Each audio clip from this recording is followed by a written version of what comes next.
बंजारन बहू। कमला एक बहुत स्वार्थी महिला है। उसने पैसों के लिए एक ऐसे इंसान से शादी की जो पहले से शादीशुदा और एक बच्चे का पिता भी था। कमला के पति को मरे हुए एक अरसा बीत गया है। अब वो अपने सौतेले बेटे वैभव के साथ रहती है। वैभव के दिल में अपनी माँ को लेकर इतना डर है कि वो अपनी माँ के सामने एक शब्द नहीं बोल पाता।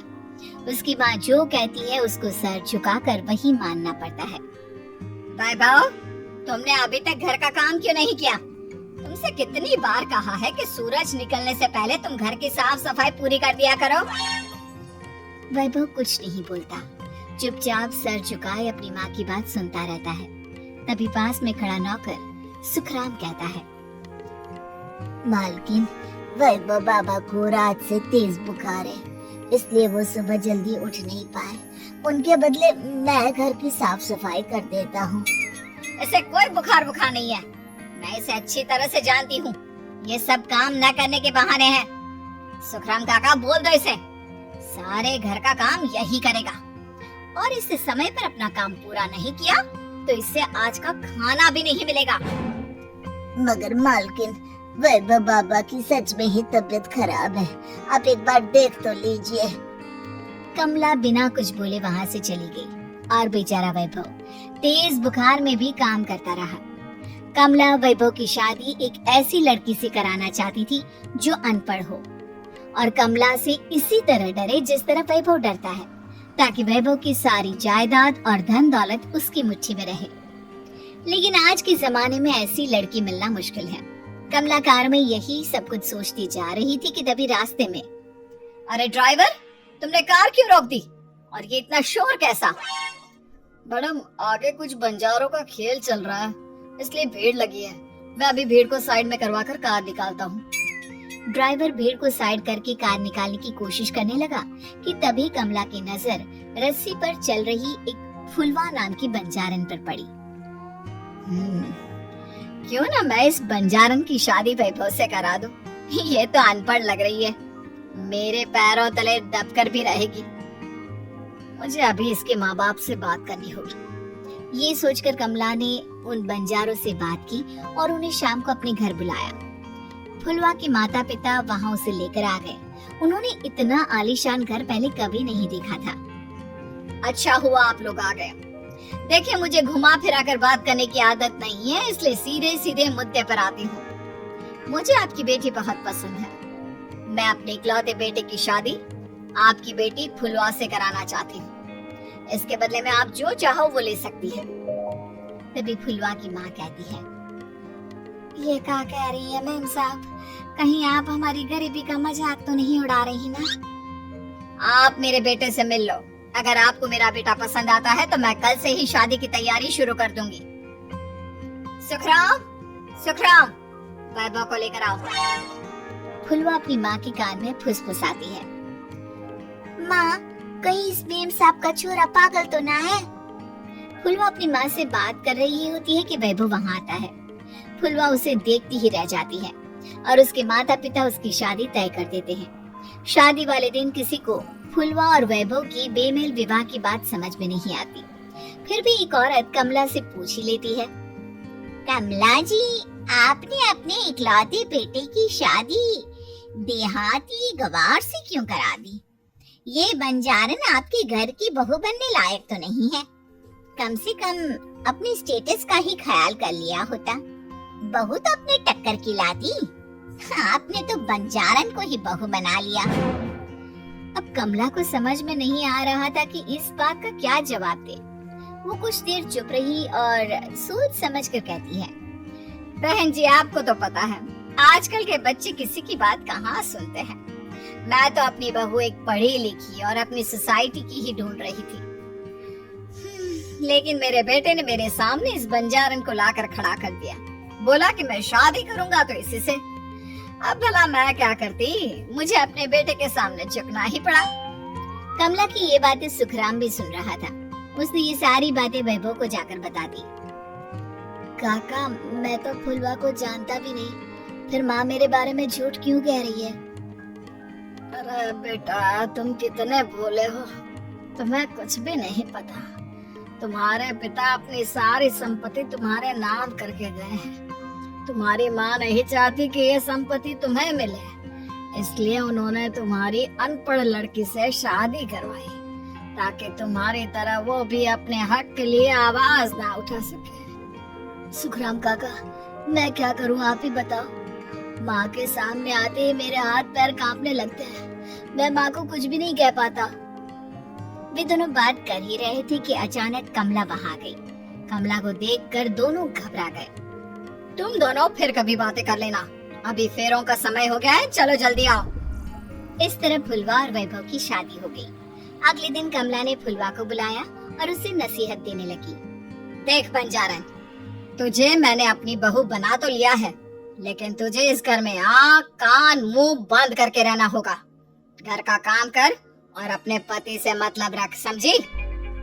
कमला का ऐसा रवैया फुलवा को बिल्कुल समझ में नहीं आया। उसने वैभव से इस बारे में बात की। सुनिए ना, माँ जी ने जिस तरह मुझसे बात की मुझे अच्छा नहीं लगा।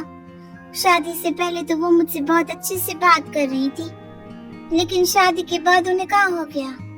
तुम ज्यादा मत सोचो, जैसा माँ कहती है वैसा ही करो। ये कहकर वैभव वहाँ से चला गया। अगले दिन वैभव को घर के नौकरों की तरह काम करता देख फुलवा को बहुत हैरानी हुई। फुलवा ने इस बारे में सुखराम काका से बात की तो सुखराम काका ने फुलवा को सारी बात बता दी। अब फुलवा को समझ में आ गया कि उसकी सास ने एक बंजारन को बहू क्यों बनाया। एक दिन वैभव घर का काम कर रहा था, तभी उससे कांच की प्लेट टूट गई। किसने गिराई ये कांच की प्लेट? वैभव को वहाँ खड़ा देख कमला ने छड़ी से उसे मारना शुरू कर दिया। उसके पैर में कांच चुभ गया और खून बहने लगा, लेकिन फिर भी कमला उसे मारी जा रही थी। ये देखकर फुलवा ने कमला के हाथ से छड़ी छीन ली और तोड़कर फेंक दी।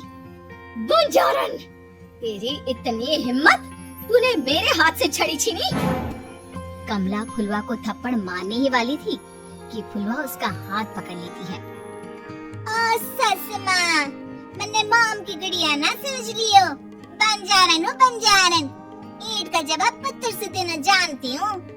आज के बाद मेरे या वैभव जी के ऊपर हाथ उठाने की सोचो भी ना, समझी ससु माँ? ये कहकर फुलवा वैभव को लेकर वहाँ से चली गई। उसने वैभव के पैर पर पट्टी बांधी, उसके आंसू पोंछे। वैभव ने पहली बार किसी के दिल में अपने लिए इतना प्यार महसूस किया। अब फुलवा वैभव का हर काम में हाथ बटाती, उसका बहुत ख्याल रखती। इस तरह दोनों बहुत ज्यादा नजदीक आ गए। वहीं दूसरी ओर कमला सारी जायदाद अपने नाम करने की साजिश करने लगी। और एक दिन, वैभव, जल्दी बाहर आओ। कमला की आवाज सुनकर वैभव और फुलवा अपने कमरे से बाहर आ गए। जी माँ, आपने बुलाया?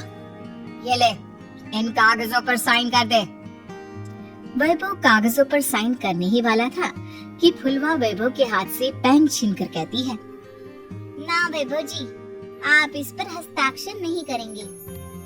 आओ बंजारन, मैं तुझसे बात नहीं कर रही। ये बात मेरे और मेरे बेटे के बीच की है।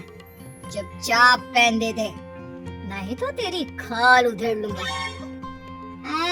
ससु माँ, बंजारन की खाल इतनी भी ढीली ना होवे कि कोई भी उधेड़ लेवे। जो यकीन ना आता हो तो देख ले उतार के। और हाँ, बंजारन जरूर हूँ पर अनपढ़ ना हूँ। मैंने भी पता है कि किसी भी कागज पर साइन करने से पहले उसे अच्छी तरह पढ़ लेवे। पेन देती है या नहीं? ये कहकर कमला फुलवा को मारने आई तो फुलवा ने कमला को धक्का दे दिया और वो नीचे गिर गई। कमला डरकर वहाँ से भाग गई। अब फुलवा ने वो कागज उठाए और वैभव के साथ सीधा वकील के पास चली गई। वकील ने वो कागज देखे और फुलवा को बताया, वैभव के पिता की सारी जायदाद और संपत्ति वैभव के नाम है, लेकिन वैभव की सौतेली माँ इस संपत्ति को अपने नाम कराना चाहती है, इसलिए इन कागजों पर वो साइन करा रही थी। तो अब हमें क्या करना चाहिए वकील साहब? वकील ने फुलवा और वैभव को सब कुछ अच्छी तरह से समझा दिया। अब दोनों घर पर पुलिस को लेकर पहुंचे। कमला पुलिस को देखकर घबरा गई। पुलिस ने कहा, आपके नाम की कंप्लेंट हुई है, आपको हमारे साथ थाने चलना होगा। कंप्लेंट? कैसे कंप्लेंट? आप अपने सौतेले बेटे पर बहुत अत्याचार करती हो, धोखे से सारी जायदाद अपने नाम करा रही हो। अब नहीं इंस्पेक्टर साहब, जरूर ये मेरी बहू की कोई साजिश है, इसने गलत कंप्लेंट की है। मैडम, शिकायत आपकी बहू ने नहीं बल्कि आपके बेटे वैभव ने की है। कमला वैभव का नाम सुनकर दंग रह गई। जिस बेटे ने कभी उसके सामने सर नहीं उठाया था, आज वही बेटा उसके सामने पुलिस को ले आया है। वैभव, तुम्हारी इतनी हिम्मत कि तुम पुलिस को ले आए? हाँ माँ, मैं लाया हूँ पुलिस को, और मेरे अंदर इतनी हिम्मत कभी ना आती अगर फुलवा मेरा साथ ना देती। आपने बंजारन बहू को लाकर अपने ही पैर पर कुल्हाड़ी मारी है माँ। मैडम, आपकी बातें खत्म हो गई हो तो चलो हमारे साथ। वैभव, मुझे माफ कर दो, मुझे थाने मत भेजो। आज के बाद मैं तुम्हें कभी नहीं मारूंगी, तुम्हें कभी परेशान नहीं करूंगी, मुझे माफ कर दो। वैभव अपनी कंप्लेंट वापस ले लेता है और पुलिस वहाँ से चली जाती है। वैभव अपनी सौतेली माँ से कहता है, मैंने पुलिस को वापस तो भेज दिया है, लेकिन मैं आपको माफ नहीं कर सकता। आपने बचपन से आज तक कभी मेरे सर पर हाथ नहीं रखा, हमेशा मुझे मारती रही, नौकरों की तरह बर्ताव करती रही। आप इस घर में नहीं रह सकती, चली जाइए यहाँ से। कमला घर छोड़कर चली गई और सड़क किनारे खड़ी होकर सोचने लगी, काश मैंने वैभव को माँ की तरह प्यार किया होता तो आज मैं इस तरह से बेसहारा ना हो जाती।